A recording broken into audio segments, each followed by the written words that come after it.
الحمد لله وكفى وسلام على عباده الذين اصطفى. أما بعد فأعوذ بالله من الشيطان الرجيم. بسم الله الرحمن الرحيم. إن الذين كفروا سواء عليهم أأنذرتهم أم لم تنذرهم لا يؤمنون. ختم الله على قلوبهم وعلى سمعهم وعلى أبصارهم غشاوة ولهم عذاب عظيم.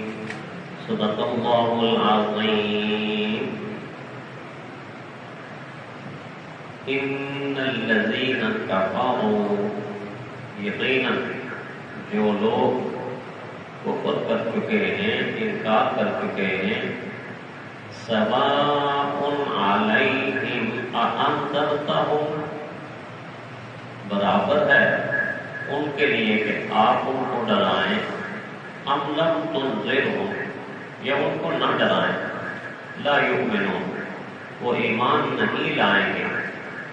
ختم اللہ علی قلوبہم، اللہ نے ان کے دلوں پر، وعلی سمعہم، ان کے کانوں پر مہر لگا دی ہے، وعلی ابصارہم، وعلی ابصارہم، اور ان کی آنکھوں پر غشاوۃ، پردہ ہے، وَلَهُمْ عَذَابٌ عَظِيمٌ، اور ان کے لیے بڑا عذاب ہے. اس سے پہلی آیات میں اہل ایمان یعنی مومنوں کا ذکر اور مومنوں کی نشانیاں بیان کی. ان آیات میں کفار کا تذکرہ اور کفار کی نشانیاں بیان کی. دوسرے لفظوں میں اگر یوں کہا جائے تو بات زیادہ آسانی کے ساتھ سمجھ آتی ہے کہ اس سے پہلے پکے مومنوں کا ذکر تھا اور ان آیات میں پکے کفر کرنے والوں کا ذکر ہے. اب یہ جو دو لفظ میں نے استعمال کیے ہیں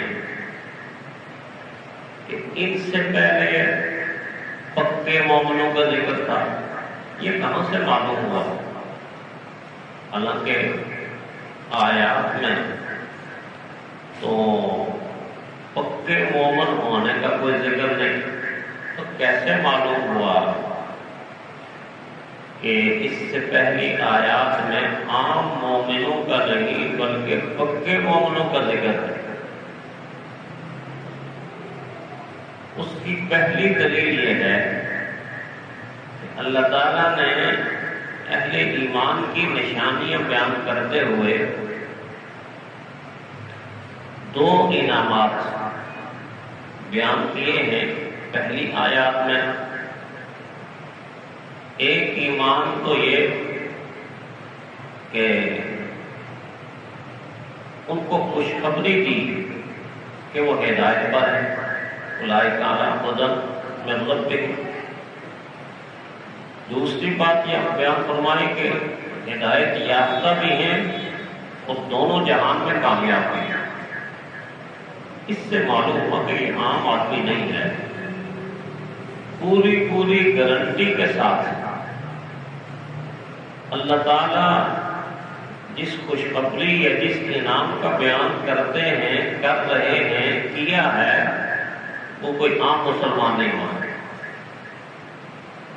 وہ وہی ہو سکتا ہے کہ جس کا ایمان اتنا مضبوط ہو کہ اس کے ایمان کو دنیا کی کوئی طاقت ڈگمگا نہ سکے، اس کے ایمان کی دولت کو دنیا کی کوئی طاقت چھین نہ سکے. اس کے ایمان کے جذبے میں دنیا کفر کی تمام آندیاں مل کر بھی اس دیے کو بجھانا چاہیں تو بجھا نہ سکیں۔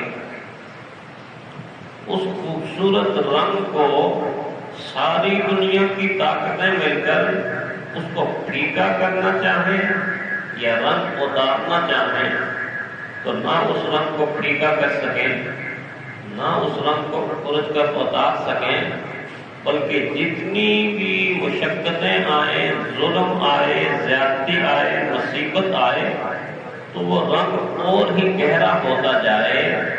ایسے مومن کو مومن کامل کہتے ہیں، اور ایسے مومنوں کے لیے اللہ نے ہدایت کی گارنٹی بھی دی، خوشخبری بھی دی، اور دونوں جہانوں کی کامیابی بھی عطا کی۔ پہلی دلیل تو یہ۔ دوسری دلیل یہ ہے کہ ہم نے کیوں کہا کہ یہ پکے مومن ہیں، اس لیے کہ آگے جا کر قرآن حکیم نے خود ان کو پکے مومن کہا ہے، خود ان کو پکے مومن کہا ہے۔ کون سی آیت ہے؟ اولئک ھم المؤمنون حقا، یہ پکے مومن۔ تیسری دلیل کہ کس بنیاد پر ہم نے یہ کہا کہ اس سے پہلی آیات میں پکے مومنوں کا ذکر ہے۔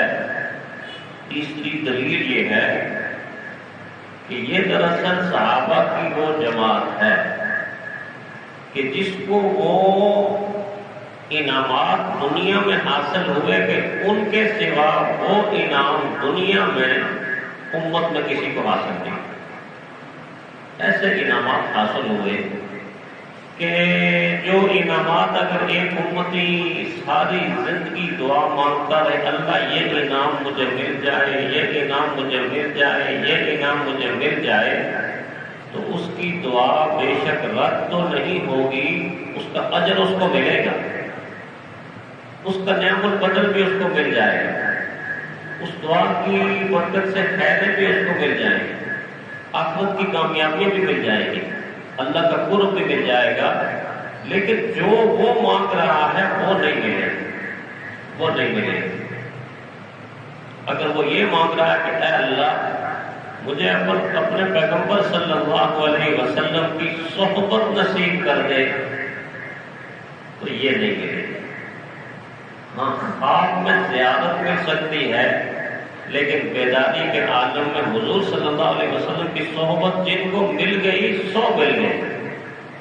قیامت تک آنے والا بڑے سے بڑا اللہ کا ولی، غوث، قطب، ابدال، نیک، متقی، پرہیزگار، اللہ کا پیارا، جتنی دعا مانگ لے صحبت رسول ان کو ملی جن کو مل گئی، بس نہیں مل سکتی۔ کتنا بڑا اعزاز ہے یہ، اعزاز ان کو ملا، صحبت رسول ان کو ملی، حضور کی معیت ملی، حضور کا ساتھ ملا، امن کے عالم میں بھی، جنگ کے عالم میں بھی، مسجد کے اندر بھی، بازار کے اندر بھی، سفر کے عالم میں بھی، اور خلوت کے عالم میں بھی، جلوت کے ہر حال میں حضور کا ساتھ ان کو ملا۔ یہ نعمت اب کسی اور کو نہیں مل سکتی، قیامت تک نہیں مل سکتی۔ دوسرا اعزاز یہ ملا ان کو، عبادت حضور کی امامت میں ملی، جبکہ قیامت تک حضور صلی اللہ علیہ وسلم کی امامت میں اب کسی اور کو بیداری کے عالم میں یہ نعمت نہیں مل سکتی۔ عالم مثال میں سارے انبیاء کو ملی، معراج کی شب کو ملی، بیت المقدس میں ملی، لیکن عالم دنیا میں اب امامت رسول حضور کی امامت میں نماز پڑھنا یہ اب امت کو نہیں مل سکتا، امت کے اس طبقے کو ملا جو پہلے۔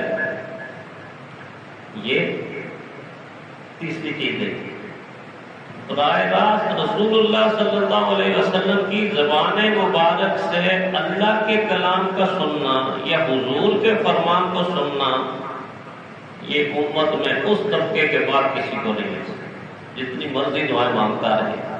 بیداری کے عالم میں رسول اللہ صلی اللہ علیہ وسلم کی ذات اقدس سے براہ راست قرآن حکیم اور حضور کے فرامین انہوں نے سن لیے۔ اب کوئی امتی نہیں سنے گا، اب سنے گا تو محدثین سے سنے گا، فقہاء سے سنے گا، علماء سے سنے گا، دیندار طبقے سے سنے گا، ایک دوسرے سے سنے گا۔ زیارت رسول ان کو حاصل ہوئی اور امامت رسول ان کو حاصل ہوئی، صحبت رسول ان کو حاصل ہوئی، نظر رسول ان کو حاصل ہوئی۔ حضور نے اپنی مبارک نظروں سے جن چہروں کو دیکھا، اب اور کوئی چہرہ ایسا نہیں کہ عالم بیداری کے اندر پیارے پیغمبر صلی اللہ علیہ وسلم کسی اور چہرے کے اوپر اپنی نظر کرم فرما دیں۔ آپ کا عالم الگ، نظر رسول ان کو نصیب ہوئی، خدمت رسول۔ اب پیارے پیغمبر صلی اللہ علیہ وسلم کی خدمت قیامت تک کوئی نہیں کر سکتا، لیکن اس وقت وہ لوٹا بھر کے پانی کا بھی دیتے تھے، اپنے ہاتھوں سے پانی گراتے بھی تھے، وضو کراتے بھی تھے، کھانا حضور صلی اللہ علیہ وسلم کے سامنے رکھتے بھی تھے، بعض دفعہ توڑ کے دیتے بھی تھے، مسواک بھی لا کے دیتے تھے۔ یعنی خدمت رسول کا جو اعزاز ان کو حاصل ہوا، اب کسی اور کو نہیں حاصل۔ یہ صرف چند باتیں میں نے عرض کی ہیں، ان باتوں سے آپ اندازہ لگا لیں کہ پھر کتنے پکے مومن وہ ہوں گے جن مومنوں کا تذکرہ سورہ بقرہ کی پہلی آیات میں ہے۔ یہ ہیں مومن، یہ ہیں ان کی نشانیاں، اور پھر آگے قرآن حکیم کے اندر نشانیاں بار بار، یہ اولئک هم المفلحون ہیں، اولئک هم الراشدون ہیں، اولئک هم الفائزون ہیں، رضی اللہ عنہ ہیں، ورضوا عنہ ہیں۔ یہ ساری کی ساری نشانیاں اسلام لانے والے، ایمان لانے والے، فرمانبرداری کرنے والے، سچ بولنے والے، صبر کرنے والے، عاجزی کرنے والے، خیرات کرنے والے، روزہ رکھنے والے، شرمگاہوں کی حفاظت کرنے والے، کثرت کے ساتھ اللہ کا ذکر کرنے والے، اللہ کی حمد کرنے والے، رکوع اور سجدے کرنے والے اور رکوع اور سجدوں کے اندر راتیں گزارنے والے، برائیوں سے لوگوں کو روکنے والے، نیکیوں کا لوگوں کو حکم کرنے والے، حدود اللہ کی پاسداری کرنے والے۔ یہ ایک لائن لگی ہوئی ہے پوری کی پوری کہ اللہ تعالیٰ نے اس انداز سے ان کی نشانیوں کو قرآن حکیم کی آیت میں ایک ہی جگہ یہ ساری نشانیاں بیان کرتے ہیں جو میں نے ابھی آپ سے ذکر کر دی۔ توبہ کرنے والے، زمین پر عاجزی سے چلنے والے، جہنم سے پناہ مانگنے والے، فضول خرچی اور وکیلی نہ کرنے والے، جھوٹ اور جھوٹی گواہی سے پرہیز کرنے والے، صبر کی انتہا کر کے اپنے مالک سے اجر کی انتہا پانے والے۔ کتنی خوبصورت نشانیاں ہیں۔ یہ ہے پکے مومنوں کی نشانیاں۔ اور پکے مومنوں کے بعد قرآن حکیم کے اسلوب سے یہ معلوم ہوتا ہے کہ اب ذکر جن لوگوں کا ہوگا وہ کافر نہیں ہیں، وہ پکے کافر ہیں۔ بات سمجھ آئی کہ نہیں؟ اگر پہلے پکے مومنوں کا ذکر ہوا تو آنے والی آیات میں تقابل کے طور پر جو اسلوب قرآن حکیم دیگر چیزوں میں اپناتا ہے اس سے معلوم ہوتا ہے کہ آنے والی آیات میں کس عام کافروں کا ذکر نہیں ہوگا، ان کافروں کا ذکر ہوگا کہ جن کے کفر میں شک بھی کوئی نہیں اور جن کا کفر پکا ہونے میں اتنا پکا ہے کہ اس کفر کو کوئی ہٹا بھی نہیں سکتا، ہلا بھی نہیں سکتا، اس کفر سے ان کو کوئی نجات بھی نہیں دے سکتا، اتنا پکا کفر۔ اب ایک تو یہ کہ ہم نے قرآن حکیم کے اسلوب کی بات کی کہ اسلوب سے معلوم ہوا کہ پکے کافروں کا ذکر آ رہا ہے۔ دوسری دلیل کیا ہے؟ دوسری دلیل اسی آیت میں جو پہلا لفظ ہم نے پڑھا ہے، ان الذین کفروا، ان الذین کفروا، ان کا لفظ بتا رہا ہے کہ یہ لفظ وہاں آتا ہے کہ جہاں کسی چیز کے اندر شک و شبے کی گنجائش ہی نہیں چھوڑتا اور بات کے اندر یقین پیدا، یہ یقینی بات ہے، یہ پکی بات ہے، یہ دو ٹوک بات ہے، یہ اٹل بات ہے، یہ کنفرم بات ہے۔ اس انا نے بتا دیا کہ اب جن لوگوں کا ذکر ہو رہا ہے وہ معمولی کفر کرنے والے نہیں، وہ اپنے کفر میں پکے ہیں. کتنے پکے؟ جن کے دل کی سختی انتہا کو پہنچ چکی. جن کے دل کی سختی انتہا کو پہنچ چکی. دوسرے لفظ سمجھانے کے لیے، جن کے دل پتھر بن گئے. پوری طرح نہیں سمجھ آئے. قرآن کہتا ہے پوری طرح تم یہ جملہ کہہ کے نہیں سمجھ سکتے ہو کہ جن کے دل سختی کی انتہا کو پہنچ گئے. کچھ سمجھ تو آئی لیکن پوری سمجھ نہیں آئی. جن کے دل پتھر بن گئے، کچھ سمجھ تو آئی لیکن پوری سمجھ نہیں آئے. تیسرا جملہ قرآن حکیم نے اگلی آیات میں استعمال کیا، او اشد قسوہ. اس تیسرے جملے سے کچھ بات سمجھ آتی ہے. فرمایا پتھر سے بھی زیادہ سخت جن کے ہو گئے. یہ ان کافروں کا بیان، ان کفر کرنے والوں کا بیان. پتھر سے زیادہ سخت اس لیے کہا کہ اگر پتھر جیسے سخت کہہ دیا جاتا تو لوگ کہتے ہیں یار پتھروں سے بھی تو لوگ فائدہ اٹھاتے ہیں کہ نہیں اٹھاتے. بہت سارے فائدے پتھروں سے وابستہ ہیں. تعمیرات میں کتنا پتھر استعمال ہوتا ہے، دیگر کاموں کے اندر پتھر کے کتنے بڑے فائدے ہیں. لیکن پتھر سے زیادہ سخت کہہ کے اس بات کا اشارہ کر دیا کہ ان سے فائدے کی توقع کرنے والا بھی دنیا کا سب سے بڑا نادان اور بیوقوف ہوگا. ان سے فائدہ کوئی نہیں ہے، نقصان ہی نقصان، نقصان ہی نقصان، خطرہ ہی خطرہ. ایسے کفر کرنے والے